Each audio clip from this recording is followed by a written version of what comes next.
All right, good evening, everyone, and welcome to Free. I'm Ryan, and I'm the pastor here, and it's good to be with you on another Saturday night here in Denver, Colorado, and welcome to everyone joining us online. If you're joining us on YouTube or Facebook, the live stream broke at the last second, so a new live stream is up now, so I think we're good to go. Are we good to go in the back? We're good to go, so I shouldn't have even said anything. Well, all right, there you go. There you go.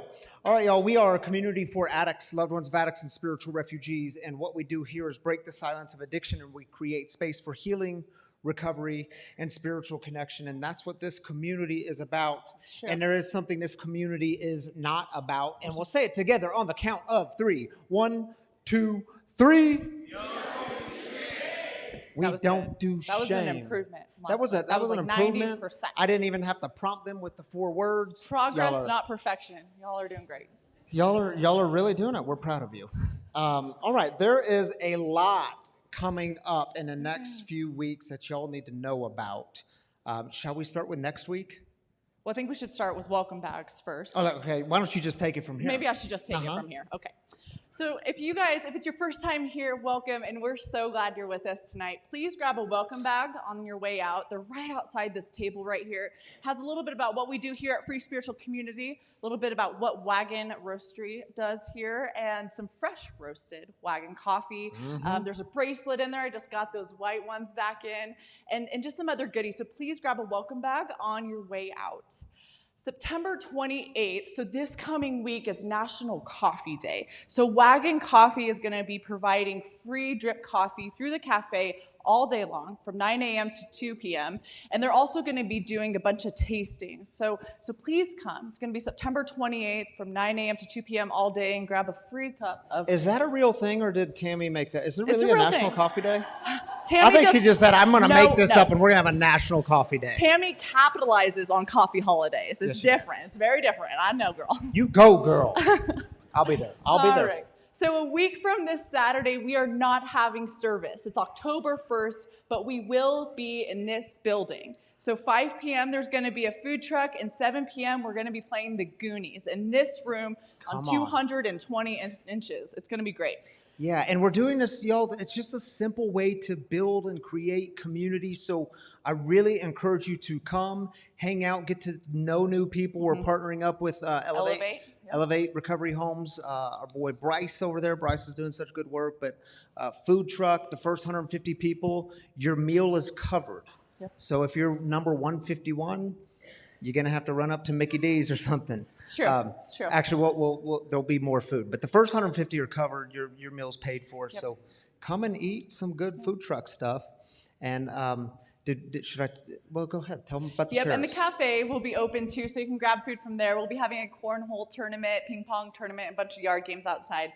But I've really messed up the last couple weeks. I'm forgetting one big detail for this event we're having next Saturday. So y'all remember in May, we teamed up with Holy Kicks, and y'all donated 75 brand new pairs of shoes to Holy Kicks, which gives homeless people in the Denver metro area brand new tennis shoes to those who couldn't afford it otherwise. So we're teaming up with Holy Kicks again this Saturday. So for every brand new pair of tennis shoes that Holy Kicks gives out to a person, they also give out a brand new pair of socks. So we're just asking that you give the gift of warmth this season and bring a pair of socks on Saturday so we can give them to Holy Kicks. So bring your socks. We'll provide the food, Goonies, some community games. It'll be a good time. New socks. New socks. New socks. Don't pull the old ones out. Don't be weird. Don't be creepy. And socks continue to be one of the top needs among our friends without homes, that to keep your feet dry. I mean, do y'all know how big of a deal that is to not be wearing wet, damp socks? Yeah. And so just to give a gift of socks. So bring some new socks. Yep, and we'll support Holy Kicks and give back to them.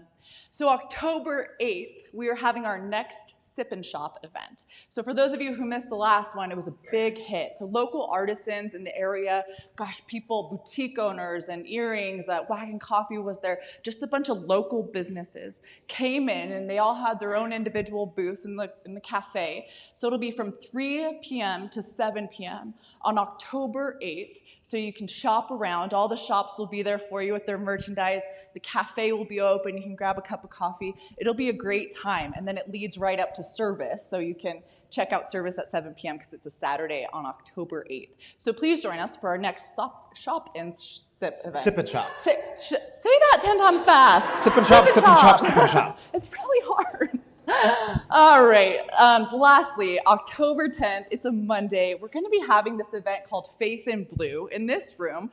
So it's going to be from 11 a.m. to 1 p.m. So local, like police officers and community resource officers, yes, police absolutely. officers. Yep. It's a chance for our community to connect with them. Y'all can ask questions and just get some face-to-face time with local resource officers. Yeah. So that's October 10th from 11 a.m. to 1 p.m. in this room. That's a Monday. Yeah. Oh, is it in this room? In this room in the cafe. I think the local resource officers will be in this room. Oh, cool. But yeah. Yeah, y'all come to that. It's going to be good. It'll be great. Building healthy relationships.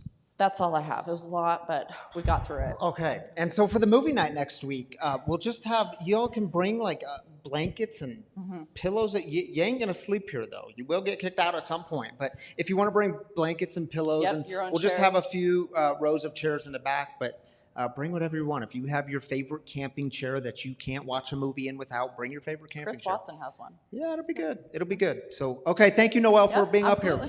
Hey, speaking of Noelle, we are in week 4 of Recovery Myths Busted, and Noelle's going to bring the message in just a moment.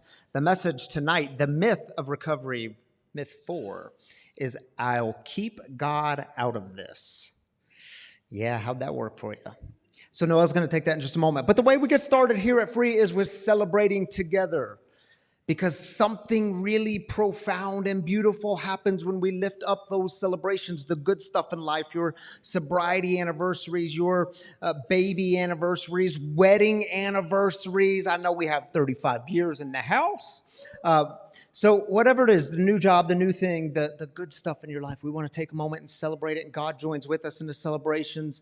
And for you online people, we want to join with you in the celebrations. So y'all take 3 minutes. Dee will be passing around a mic. Just slip up your hand. Give us the short of the good news. If you're online, just drop it in the YouTube comments or the Facebook comments. And we will get to you in just a moment. So take 3 minutes and give us the good news, shall we? Yeah, let's do it. Hello, I'm Rich, and I'm so proud to announce that Sheila and I had our 34th anniversary today. 34 joyful years. 34. All right, I said 35. My bad.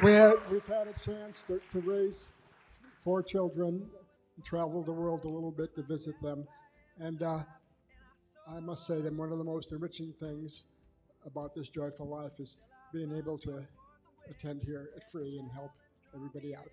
And we're so grateful for y'all. Thanks, everybody. These folks are volunteering here every single week.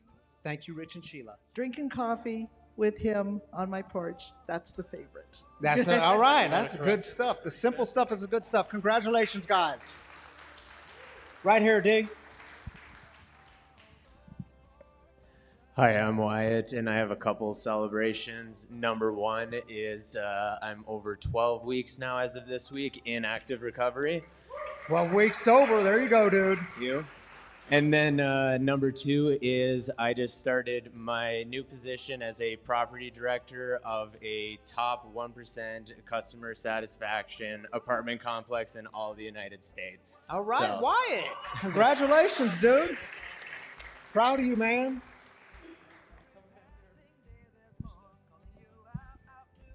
Hi, I'm Stephanie. I've got a few as well. Celebrating my baby boy turned 18 on Thursday. Happy so birthday all to the adults baby in boy. my home now. Closing on my first home when I get back to Michigan. Closing on the first So home. there's another right. celebration. I'm here. That's another celebration. Welcome I'm home. really happy to be here. And also celebrating the amazing friends in my life who've helped me get to the point where I'm at. There's so many. I can't name them all. And also celebrating that I have a beautiful godmother in my life now. She literally means the world to me, and I'm just really grateful. Stephanie, so glad you're here. Congratulations on all of it. We'll celebrate all of it. My name's Wendell. I got 29 days sober. 29 days. Way to go, Wendell. Glad you're here, dude. I'm Kaylin. I'm an addict. I just celebrated 9 months. Way to go, Caitlin. Congratulations. I'm Tisha. I'm an alcoholic. I have 90 days. 90 days sober. Way to go. Keep on trucking. Hi, my name's Lily, and me and my husband Dylan are about to celebrate 9 months sober. All right, 9 months sober. Way to go, guys. That's awesome. Congrats. I love it. Did I have one over here? Hi, my name's Rebecca. I'm here with my son, and we are celebrating last week his 5-year rebirth from his bone marrow transplant. All right. Yeah, we'll celebrate that. Good stuff. Thank you all for sharing in this community. Tammy Candidate's joining me on. So let people know what your shirt says. Oh. Okay. You want to read it? It says, holy and sacred and righteous and true. I deserve to be here, and so do y'all know Satsang? Satsang. We saw Satsang in concert this week. Yeah. So Noelle's going to actually play a Satsang song after her message tonight, so stick around because this song is awesome. So good. Yes, so good. Okay, you want to take the first one? I just saw a birthday boy walk in. Who's a birthday? Matt! Matt! Happy birthday, dude. 30 years old. Congratulations. Mike says, God willing, I will be there in person with my wife October 19th to the 23rd. Well, that'd be All cool. right, Mike. Mike from Chicago. Dude, we can't wait to have you here. It'll be his first time here. Yeah. But he's been online every week faithfully for like 2 years. I think he's friends with Pam. Where's Pam? Friends with There's Pam? Pam, yeah. All right. Mike, I can't wait to have you guys here. We're going to save you some seats. Okay, Martha says, celebrating 37 years together, Martha and Ken in Atlanta, Dara's parents. Yeah. Congratulations to Dara's parents. Happy anniversary, y'all. That's it. Oh, is that it? No. Oh, You didn't they're see just the red slow. dot. I'm just like, woo, ready to run. I know. Mary Jane, hey, MJ, celebrating my friend's successful cancer surgery. Yes. Awesome. MJ, we're celebrating that with you. Beverly says, our daughter is coming to visit tomorrow after we've been estranged for 8 years. She just started talking to us during the pandemic. Perseverance pays off. Beverly's so happy for you, celebrating that with you, the reconciliation. Thank you for sharing that with us. Thank you, Tammy Candidate. Now you can exit the stage. All right, y'all. Noelle, do you want to come up? Is it your turn? It is your turn, and I think we'll play a video while you come up. All right.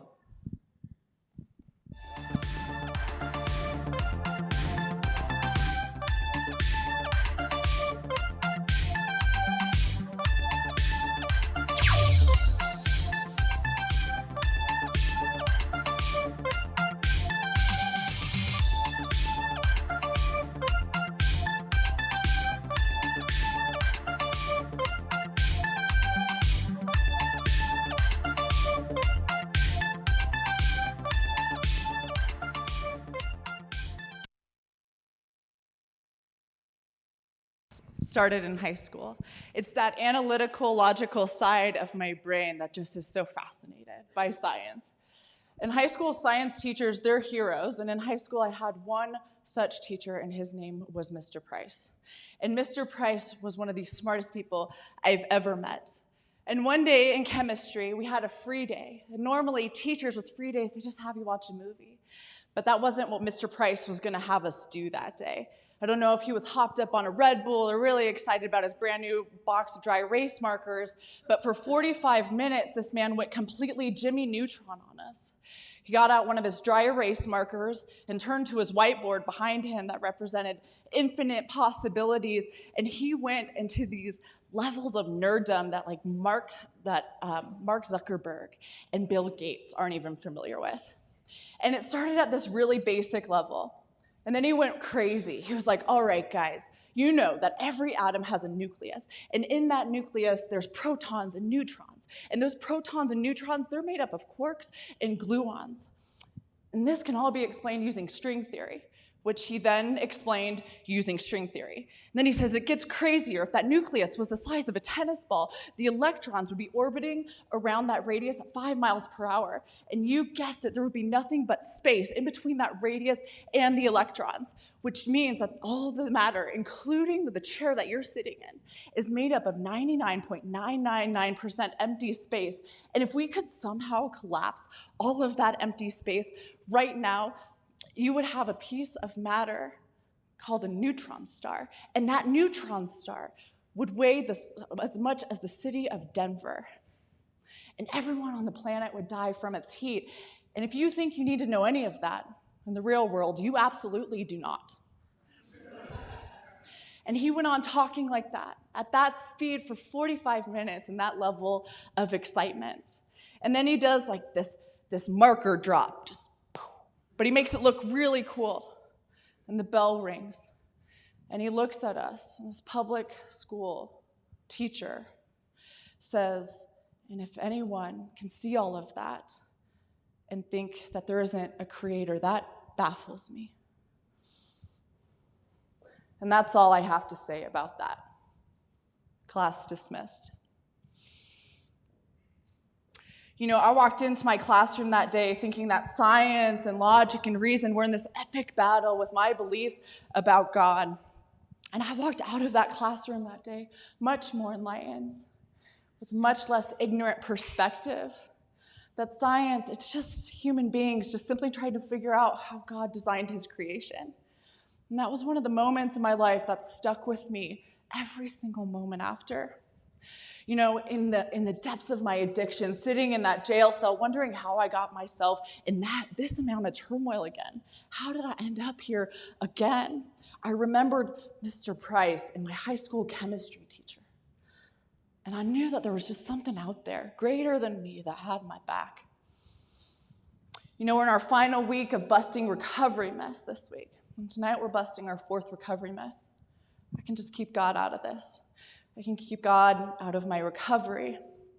And in the 2nd week of this series, Reverend Ryan closed with the passage that I want to open with tonight, because I think this scripture perfectly encapsulates this series for us. So John chapter 20 tonight, verse 24 through 27, I think is going to shed some light for us on keeping God out of this. You know, that kind of statement insinuates doubt or unbelief. And we can't talk about faith or believing until we embrace the uncertainty. So verse 24. But Thomas, sometimes called the twin, one of the 12, was not with them when Jesus came. So this is right after Jesus predicted and he pulled off his death and resurrection. You know, that 40-day period after his resurrection, before he just descends and floats back up to heaven, where 500 eyewitnesses who just watched him die are now hanging out with him, including all of his 12 disciples. But one of his disciples, one of the 12, Thomas, he hasn't yet seen Jesus. So verse 25, the disciples therefore told him, "We saw Jesus. We saw the Master."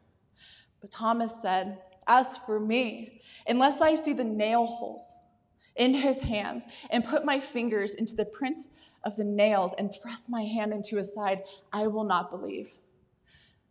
And after 8 days, his disciples were again in the room, and Thomas was with them, and Jesus came through the locked door, and he stood in their midst, and he said, "Peace be with you." I mean, of course, why wouldn't you do that if you were Jesus? Like, you just conquered death and you're walking out of the tomb with the keys of hell just swinging on your fingers. Like, there's no need to walk through the front door. You know, you just go straight through the wall. And if I were Jesus, I'd have so much more fun with this. But I love the picture of grace that Jesus has for his friend Thomas. Like, you wanted to keep God out of this, Thomas. But here's the physical proof. Verse 27, then he said to Thomas, "Take your finger and examine my hands. Take your hands, stick them in my side and thrust them into my side. And don't miss the tone here, Free. And do not be unbelieving, but believe." I love this community. I love this community because I believe we do a great job of proving that pastors, that they don't wear capes. And we welcome the tough questions. And we don't do shame, and we'll take you just as you are. And tonight I'm just hoping to further that agenda a bit. Tonight is for anyone who's ever had doubts. Anyone who's ever asked the tough questions. You've got questions and you've got doubts. So do I. And maybe you're thinking, man, I'll just keep God out of this, out of my life, out of my recovery. And I'm here to tell you that God's not intimidated by your doubts or by your questions. In fact, he encourages them. Maybe you need to see and feel something tangible like Thomas, and that's okay. You want to see evidence, and we have a few minutes. So let me show you some evidence right now by asking and answering 2 questions. So here's the first one. Why is there something rather than nothing? And I know that sounds really philosophical, but just think about it for a second. Why is there something rather than nothing? Like, why are you here and why am I here? Why is the universe here when it doesn't need to be here? Because everything that exists, it has an explanation. You exist. Ryan Candidate, you exist. And the explanation for that is 56 years ago, your parents decided to get frisky, and then 9 months later, there was a baby that was born. Y'all have iPhones, and they exist. And the explanation for that is someone designed them, and then a factory made them, and then it exists. But what about the universe? That's my question. Like, what caused that? There's something called the contingency argument. And stay with me here. The contingency argument, it's a lot more simple than it sounds. It just says that whatever began to exist, it has a cause. The universe began to exist. Therefore, it has a cause. And by definition, that cause, it can't be the universe itself. Like, there's got to be something out of the universe that caused it. And if you're sharp, you're asking the question, well, how do we know that the universe just hasn't always been there? Because for a long time, that's what scientists and atheists, that's what they believed. But in 2003, it was scientifically proven that the universe was expanding. So if this balloon is the universe,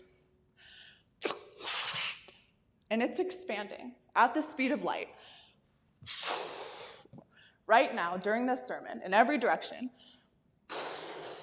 so you and me and the Milky Way galaxy and every constellation in the universe is expanding in every direction at the speed of light. This is scientifically true. So if this is scientifically true, let's go back in time and rewind. Back 4 years when Free Spiritual Community was born. Back 56 years when Ryan Candidate was born. Back 100 years and 1,000 and 1,000,000 and back. At one time, the universe, it started. And you have to say it was God. If you don't like that word, then you can call it some extremely powerful, uncaused, non-physical, immaterial, eternal being who created the entire universe and everything in it. Or you can call it God. So that's the contingency argument. Free Spiritual Community, if we cannot separate God from the universe, I don't think we can separate him from our lives and from our recovery. The next one is the moral argument. And it asks this question: why is there such thing as good and evil? And if this intrigues you, I encourage you to check out Mere Christianity by C.S. Lewis. It's a phenomenal book. But let me say it a different way. Can there be good or can there be evil without God if God isn't real? Now, an atheist can get a frightened kitten out of a tree, can help an old lady walk across the street. So you can do good things without believing in God. But that's not the question. The question is, can you be good or evil by nature? Like, are those even a thing? Well, if God doesn't exist, then objective moral values also don't exist. So let me give you an example.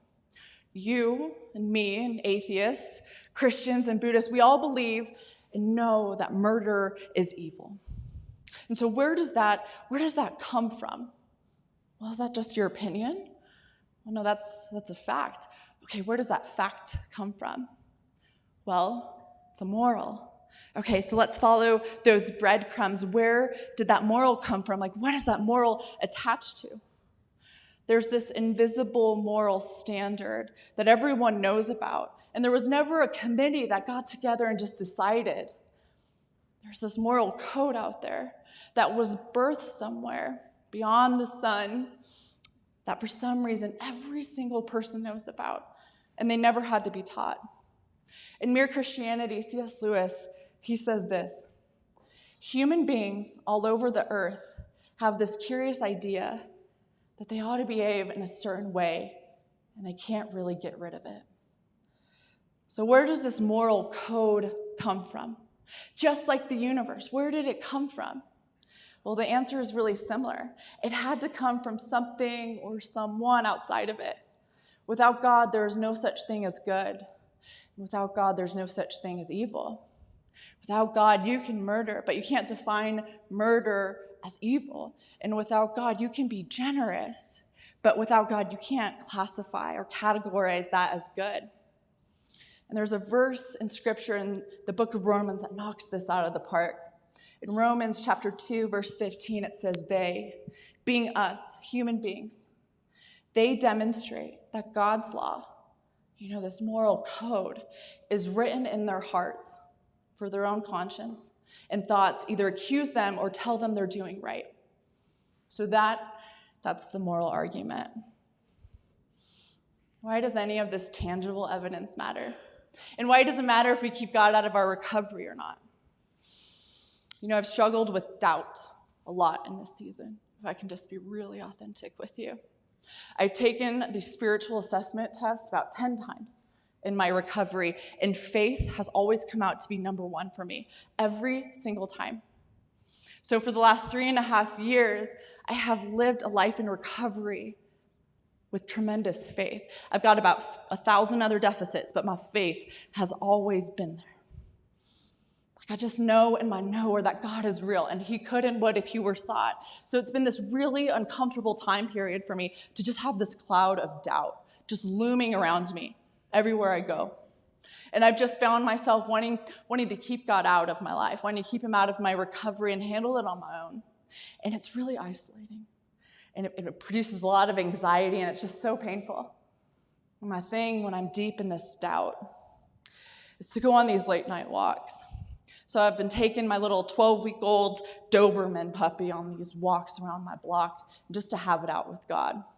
And it starts really calm, like Mr. Price's class, and then it escalates really quickly.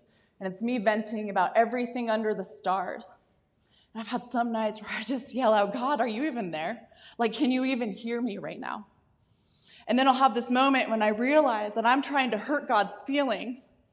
So obviously, somewhere deep down inside me, I know he's there because I'm yelling out to him. Even though I'm really frustrated right now. I've got all these complicated questions, and the older I get, I realize that the less that I know. And sometimes, man, in the past couple months, my prayers have looked like, God, can you just convince me again that you're there, that you've got my back, because I'm trudging through all this hard stuff, and it's getting really hard. Why is this intellectual piece important? Because those moments when our faith is fragile, it's good to have an insurance policy on our spirituality. Sometimes I need reinforcements, like I need reassurance. Tangible evidence matters. Seeing it matters because it points to a God that you can't. Yeah, you can keep God out of your recovery. And who knows, maybe you'll never drink again. That's okay, but that doesn't work for me. I know that that's a recipe for misery. And if you're anything like me, you've got 100 more questions, and you've got 100 more doubts. And there are seasons of your life where you need reassurance. And I just want you to know that you're welcome here at Free. And I just want you to know that I already like you. I already like you because I am you. I'm just here to tell you to keep seeking and to keep looking, because there's good answers to your complicated questions. There's better answers out there than I'll just keep God out of my recovery, or just have more faith, slugger, or stop doubting, Thomas. There's better answers out there. But just be warned, because God might rescue you before he answers them. That's typically how it works. God could and would if he were sought. And needing reassurance and asking those impossible questions, That's the seeking. God leaves clues for himself all around, and it stirs his affection within us. And then we get to look up at the stars and know that it's not just these balls of gas, thank you, Pumbaa, burning billion miles away. You know, there's something beyond even the furthest constellation. He's out there, and he's not just out there, but he's in here. He's in here. And even in those moments of doubt, we say, I'll keep God out of my recovery and out of my life. Here's what I know for certain. Don't waste those seasons trudging through the hard and the doubt and the seasons where you need reassurance, because you oftentimes find God just beyond the grid that you try to chart him on. You know, in this series in the last 4 weeks, we have closed every sermon with a song. And usually, Rev Ryan has y'all reflect on a question for 60 seconds. But this particular song, it's one of those songs that it leaves you better than where it found you. And I just want y'all to just sit and just listen to the lyrics and just take it in. If you need to reflect on something, I encourage you to do so. But if you don't feel that in your heart, I encourage you to just sit and to just take in these lyrics. You know, it was funny, we went, a group of us, to see this artist this week. And for months, we've been listening to this particular artist. And his lyrics just really spoke to us. And Tammy, Ryan's wife, looked up a little bit more about the artist before we went to the show. And it turns out he has 12 years of recovery. I was like, well, of course his music speaks to us so deeply. He gets it. So I want you all to listen to this song, I Am.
How about that song, huh?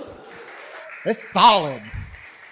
Do y'all want to know the worst part about that show, though? The worst part was, no, I'm not 56 years old. I'm only 40. But Tammy and I aren't cut out to be like those young kids anymore and stay up real late. So that was the song we were looking forward to hearing most. But like at 10:30, we're like, yo, we got to get in bed. It's like 3 hours past our bedtime. So we left the show early. Don't tell anybody. And they played that song right after we left. How about that? So that's why that's another reason we had to play that tonight. Listen, y'all, if you're new with us, we have a guest storyteller in the house every single Saturday night. It's been that way from the very beginning. And every guest storyteller is special. And tonight's kind of really special. We have Leslie Rogers-Peckham here in the house. And let me tell you why it's special. One, many of you know Leslie. But do you know every of the 4 things we stand for here at Free, there's a reason behind them. We didn't just randomly pick these things to put on the walls here at Free. You read authenticity, recovery, new life, no shame, new life. And I was talking to Tammy the other day, and I said, man, when did we come up with we don't do shame? Like, I don't remember the origins of it. All I know is we started to say it at some point, and it stuck. Like, I don't know the backstory. And then I got to thinking, there actually is a story. And I'm not exactly sure if it originated from Leslie's story, but I can tell you that it kind of did. You know, Leslie we sat in meetings together for quite some time. And then Leslie fell off the wagon. And when we first started Free, she's back on the wagon now, by the way, 3.5 years sober. When we first started Free, we were meeting in our backyard, and Leslie and her daughter sitting next to her, Caitlin, would come. And sometimes Leslie would be sober, and other weeks she wouldn't be. And do you know what I've always loved about this community? Thank God no one said to her, hey, why don't you clean it up a little bit and then you can come? Hey, why don't you get sober, get 30 days under you, and then you can come hang out at Free. And she's going to tell more about that story tonight, but that helped save her. Like that was a hope for her where she could come and be, even in her darkest moment, and have some sort of spiritual grounding. And isn't that, for so many of you, isn't that your story? I mean, thank God, God didn't say to you, clean up a little bit, and then you can come home. No, we came in a wreck. We came in at the bottom. And y'all do know grace pools at the bottom. I mean, it's why the story, and sorry, I'm really not giving another sermon here, but it is why the prodigal son story is so significant in this community. Luke 15, where the son goes off, he asks for the money, his dad's money, and he takes the money and goes and squanders it on booze and drugs and women and whatever else was in the first century. And he says, man, I can't go home. Pops will never take me back. I can't do that. And he says, but this really sucks. I have nowhere to go, so I'm going to go home and be a slave. And do y'all remember? He gets home, and the father, who represents God in the story, the father says, welcome home. The text says he was filled with compassion. I mean, that's why when we say it every week, it's not just rote words. It's not just, we don't do shame because that's a cool thing to say in this community. No, we don't do shame because it saves us. It's a God who says, you're welcome here as you are. I hope we get that. I think we get that. And I think it's your story. It certainly is my story. Will y'all help me welcome Leslie Rogers-Peckham to the living room?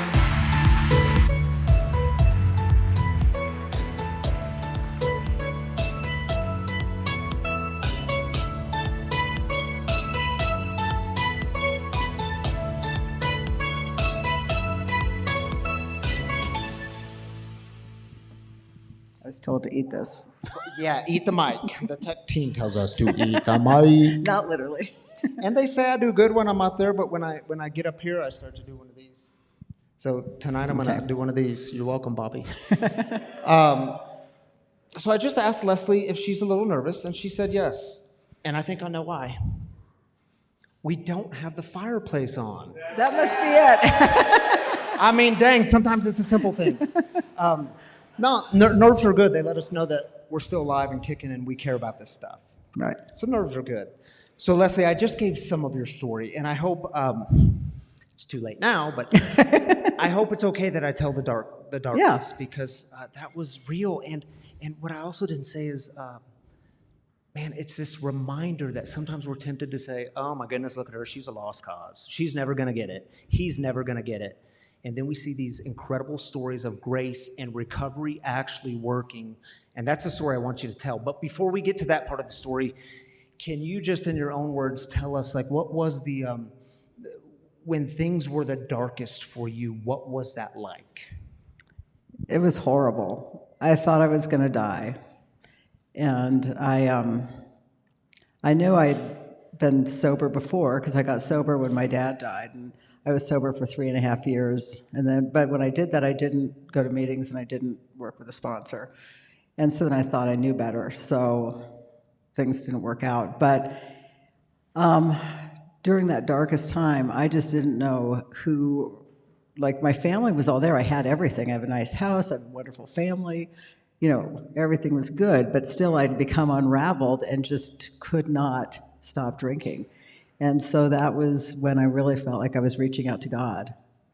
Yeah. And just saying like prayers when I was in bed, because I spent a lot of time in bed, you know, just wanting some help that I couldn't find within myself. Yeah, and so at that time when things were the darkest for you, you were telling me that you were an empty nester.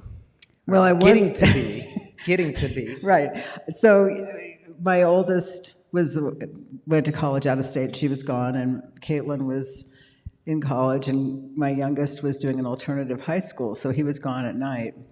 And so, like, all of the things that were, like, I really wanted to be a good mom, so I didn't, I did different jobs, but I gave up my career to, you know, be the best mom I could be, or so I thought. And then when they started taking off on their own, sort of sprouting their own wings, I felt like I had lost my purpose. I didn't know, you know, what to do, who I was. And I've said to other people, I felt like I really came unraveled. Like all of that stuff that I'd worked to keep together just sort of fell apart. And I got in a very bad habit of John was working at home and we would go out to lunch. And so then, you know, you start like, oh, I think I'll have wine with lunch. And that just continued. Yeah. And so we're talking, this would have been 2018-ish. 2017, 2018. 17 going into 18. Yeah. She got sober January 24th, 2019. Right. So when, and Caitlin is here tonight, and so is John. You told me that Caitlin would, sometimes you would be drifting off on Saturdays, and she'd wake you up and say, Mom, we're going to free. Right. What was that like? Well, then I'd hustle because I knew I wanted to go to free because I wanted to see you guys. And I'd been part of, when we moved to Highlands Ranch, we were part of St. Luke. So we never joined, but we would go to church there. And then we left, and then we came back when you were a pastor there, and I met, you know, anyway. And I just loved the idea of the backyard and what you guys were doing, and I felt comfortable there. So it was sort of like I always wanted that spiritual connection. And I loved that you guys were doing it in your backyard and that nobody ever told me I couldn't come, I guess. And I've always been drawn to some sort of spiritual thing. Like when I grew up in northern New Mexico, I would go to Catholic church with my friends. I would do a ton of yoga. I would do meditation. So I've always wanted that, but it wasn't until, and even when I was going to the backyard of free and before I hit the depths, I was always seeking spirituality, but then when I was really at my worst point is when I really reached out to God and asked for help. Yeah, so let's talk about that for a minute. Because the theme for tonight is the myth of I'll keep God out of this. Right. So I know you grew up in religion and spirituality. You grew up with some sort of concept of God. Right. But something happened when you were 12. Yeah, when I was 12, my mother was killed in a car accident. She was killed by a drunk driver. And my sister and I were in the car with her. And my feeling was, first of all, the drunk driver had just been released from the state pen in New Mexico. So at that point, I was like, what God would take away this wonderful human being and let this, awful person, in my opinion, live? That just didn't seem fair. So that took me so far away from believing in God because I was angry and really, really angry. And I just couldn't imagine that there would be a God that would let that happen to me and my sister. So in recovery, how did you work through some of that anger? And I know you were a kid then, so we're talking years later, but how do you work through that? And how did you find a conception of God that was real for you? Well, when I was really in like my lowest point, when I was reaching out to God and asking for help, that was kind of a desperate point. So it didn't feel like, it was more like, help me. And then when I got sober in January, I kind of combined that with doing a ton of yoga because I felt like it was hot yoga. That was sort of wringing out all that toxicity. And yoga is such a grounding thing for me, at least. And I felt like that sort of opened me up to then God becoming more of a companion. And like now I feel like God's with me every day, like whether it's just like sitting with me or being, I don't know, it's hard to describe, but it just is a constant. I never doubt, which is different than how I felt prior to hitting the depths of despair. And definitely a ton different, 100% different than I felt as a child. Yeah. And don't you think it's so different, Noelle? I'm so glad you said this. You said God is, I don't know, somewhere there, but God is also in here. Right. And my people, the amount of people who have this concept of God is just floating up there somewhere. God is distant, uninvolved. God is unmoved. And now you're talking about a God who is with you. Always with me. So how is that different for you? It's not lonely. And I think in some ways I think of God as, we were talking the other day about when you get a gut feeling, when you have intuition, is that God talking to you? And I had an experience this weekend. We went to New Mexico, and I drive really fast, which I shouldn't, but I do. And we were in New Mexico, and I was talking to my neighbor down there, and we saw the wild horses on the plains, and she was like, they were sitting down, and she said, you got to be careful, Les, you got to slow down, because, those horses, if you hit one. And I was like, yeah. And then I was doing my usual speedy driving. Yeah, hitting a horse is not good. No, but it gets anyway, so I'm speeding along, going from Penasco to Truchas, and there was a deer. Well, the deer hit me. It like jumped into our car, and it jumped away, but it probably didn't end well for the deer. But then I'm like, okay, you've been told by Patty you should slow down. You had this thing with a deer. Slow down. And it seems like that's just my perception, but sort of like you get a message, you got another message, you got another message, like slow down. Yeah. and sometimes we need to be told that in life in general. And so whether it's having the no horse but deer experience, or just slowing down enough to look at what you're doing and how you're feeling and how you're moving forward in life, it's like a little tap. Yeah. And bigger tap for the deer, but anyway. So what other things do you do in your recovery? What do you do to stay sober? Outside of hot yoga. Okay. The yoga, unfortunately, I did so much of it that my shoulder's a little trashed, so I'm not doing a lot of that anymore. No more hot yoga. But, I pray every night. I do my gratitudes, my affirmations. I thank God for, whatever has happened in the day, for, it always starts with for God's sobriety, and then I move forward from there. The gratitude piece is huge. Meetings, going to meetings. I need to hit more. I've hit about 3 a week. Should be some in person, some on Zoom. And I connect with other people within the program. And I think that what I learned, supposedly, knock on wood, is it's really important who I surround myself with, and so I can have friends out there, but the people that I really can count on to be honest with me are people in recovery. Yeah. And I feel like you can say almost anything, and there's nothing to be ashamed of because there's sort of an understanding. So just staying plugged in is critical. Yeah. And you brought up that loneliness piece. There's a line in the book that says loneliness starts to vanish, and I think you were touching on that. What was it like when I was reminded when you told me Caitlin said, "Oh yeah, Mom, if you don't stop drinking, I'm not coming home." And you said your kids didn't want to be around you. Right. I mean, that's like that's the epitome of loneliness, right? Well, and that was like that fall, winter before I got sober. Yeah, Caitlin and Colin, but she was the leader, sort of did an intervention and said, we don't want to be here. And I took that, I was hurt but I was also still drinking. So I didn't take it as seriously as, I took it seriously, but that didn't make me stop. It gave me a little edge into that, like, okay, I'm going to stop. And then it just became, I just kind of had this, like, this is ridiculous. This has to stop. I'm going to lose everything. And the beginning of January, in the fall, we lost our dog, which we'd had for a long time. And when he died, that was like November of 2018. I just completely lost it. I'd gotten a job working at Nordstrom, which was a bad idea. Nothing against Nordstrom. I love Nordstrom, but I shop at Nordstrom. I don't work at Nordstrom. It was bad. What was that? Anyway, so I had gotten that job thinking if I was busier, I would be better, but that didn't work.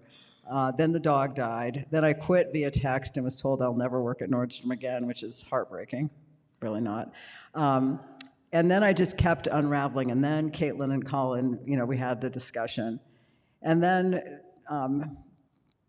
probably Caitlin mostly, but went on a quest to find me a new dog because the dog was, I don't know, it really helped. So we got a new dog, and then in the beginning of January, we're like, okay, this has got to stop. And I don't really remember what exactly happened, but I decided I'm done.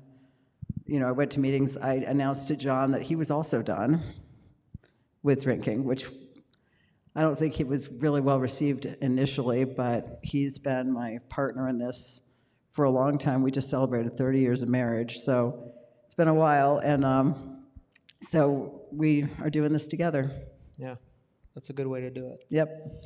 So let's close with, tell us a little bit about what this community has meant to you, what Free has meant to you. Oh, Free means so much to me. You said this beautiful line. I wrote it down when you said it. You said, the backyard gave me this window to practice my spirituality even when I was at my worst. And then you said, Tammy was a huge part of me feeling cared for. Yep. Tammy was, and you were. And Tammy was also a great resource for Caitlin, which I'll never forget, that you guys were here when I didn't feel like I had.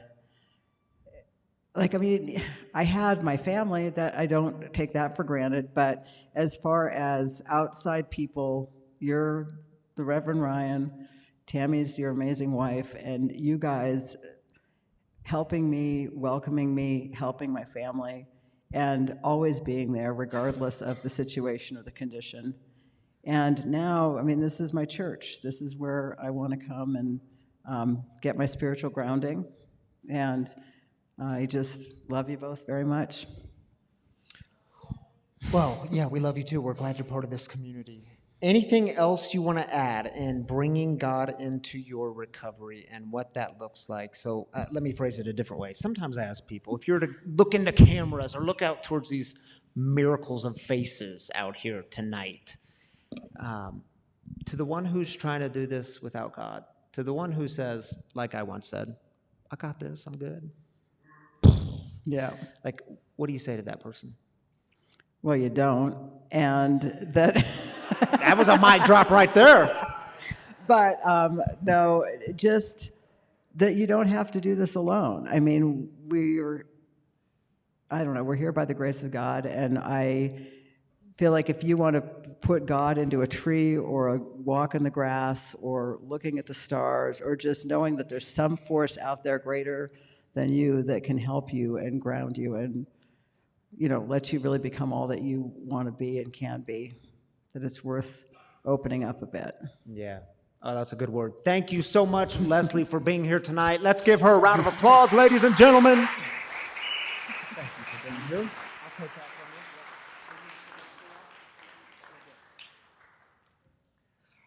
from you. All right. So the way we close here at Free is the same way we begin. The way we begin with celebrations, we do that with heartaches. Because I like to remind us each week that we don't have to do it alone, as Leslie just said. We don't have to. You can try it. In my experience, it doesn't work well. We're cut out to do this together as a community, to join with God and walk together with other people. So that's why we take our burdens and we lift them up here in this community. So I want to give you all 3 minutes. And again, Derek will pass around a mic. If you're carrying a burden, something you would like prayer for, just state it so you can get a community of people carrying you, a community of people praying for you, a God who joins with you in the heartaches, a God who is always with you, a God who always hears the cries of the broken, the cries of the suffering. So that's why we end this way, because we don't ignore the hard stuff, right? We go through some hard things in life. We go through the hard, and we go through joy. That's why we start with the joy. But take 3 minutes, and if you're online, again, if you're on Facebook or YouTube, drop it in the comments so we can walk this journey together. And if you're here, just slip up your hand, and Derek will give you a microphone. All right, take 3, y'all.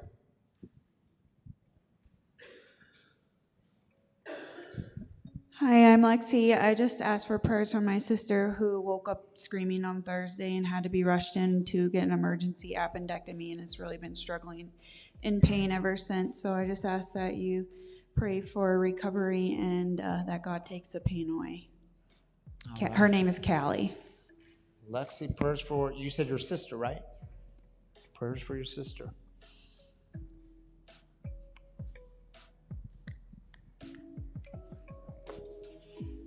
Hi, my name is Carrie, and the sober community lost a really good person about 3 weeks ago, Jeff Quinn. He passed away of cancer. He fought really hard for the last 2 years, and so he has a son, Dylan, and Katie, his daughter, and I just want to lift up their family in prayer and if everybody could just be with them spiritually or in prayer, that would be great. Thank you. Yeah, thanks for lifting them up. Prayers for the family and everyone here who knew him.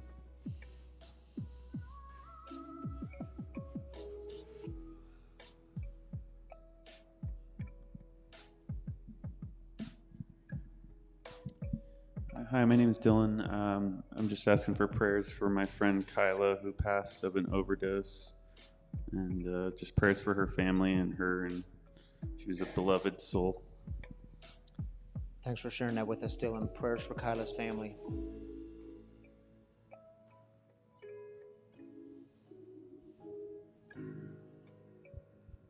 Good evening, I'm Tom, and ours is a heartache and a blessing at the same time. 60 days ago tonight, we lost our daughter to a fentanyl overdose. But she's 60 days clean today, and we stopped by at the cemetery and got to see her and love on her. So it's a blessing as well. I'm so glad you are here, both you and Connie. Thanks for sharing that with us, Tom. We're going to give thanks for those 60 days. You're right, there's a blessing in there. Hi, my name is Kit. I just asked for prayers for my father who's currently struggling with drinking. He's a really good man, but I just really want to make sure he's okay. Prayers for your dad. Thank you for sharing that with us. Speaking of that, I'd like to lift up my dad too, who's still out there struggling with fentanyl. And another person, James, is here tonight, but he relapsed today. So if you see him out there, give him a hug. Yeah. All right. Prayers for James. Prayers for your dad, D. All right. Derek, you joining me up here today? Since you got the microphone? All right, man. You too. Want me to stay on this side? Yeah. You have to be on that side, man. It freaks me out when people get on this side. Someone said I had OCD earlier. Come on now. We'll pray for that. We call it wisdom. All right, Derek, you take the first one.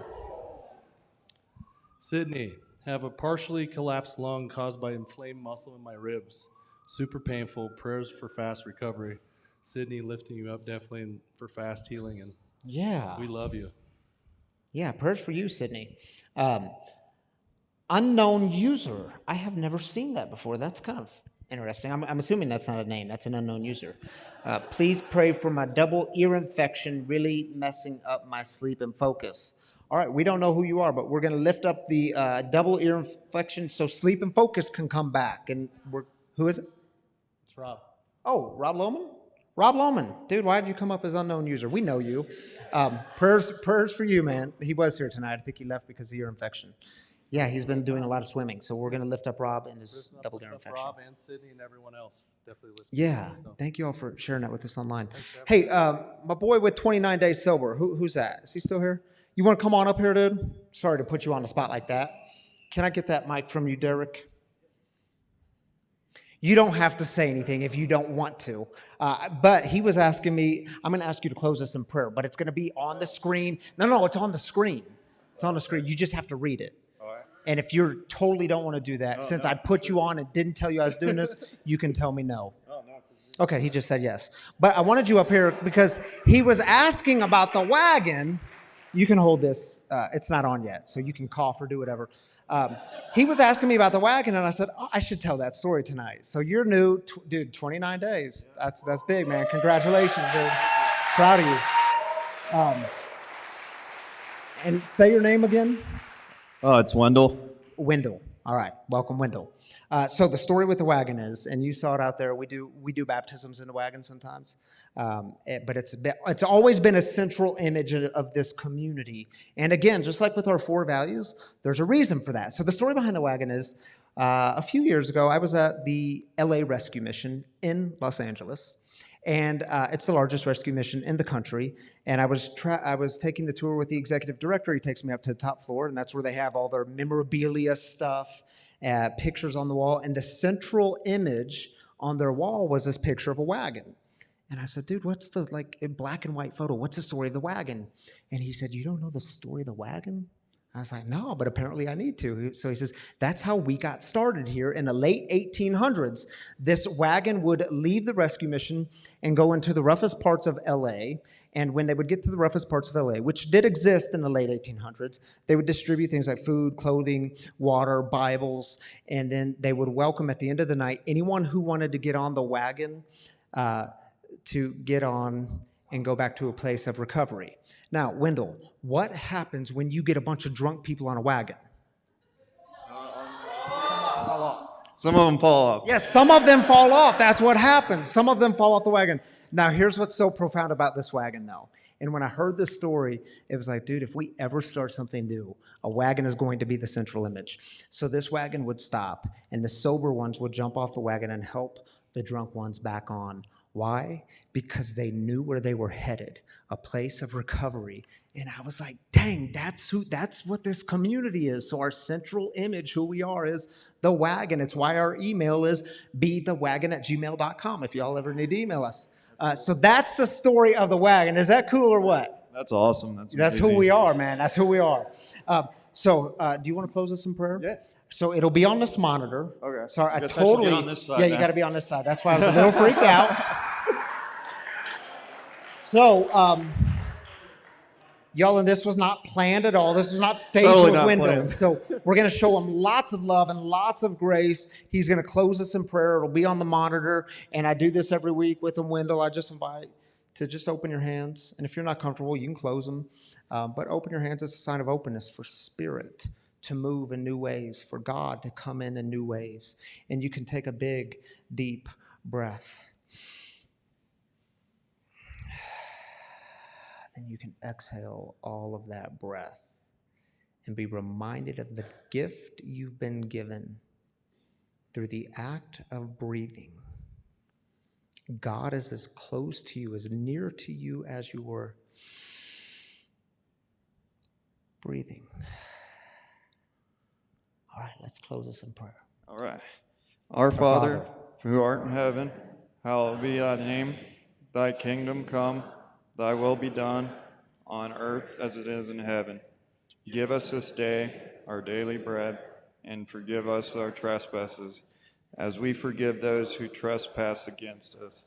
And not lead us not into temptation, but to deliver us from evil. For thine is the kingdom, the power, and the glory forever and ever. Amen. Amen. Wendell, man, thank you, brother. Thank you. My free brothers and sisters, this week, may you go in all kinds of grace and peace. My friend Stephanie just handed me this beautiful little picture that she painted, and she says, you always say it. Grace and peace. This week, may you experience God's grace that is always with you and God's peace that is always within us, among us. Grace and peace, my friends. We'll see you next week. Movie night, The Goonies.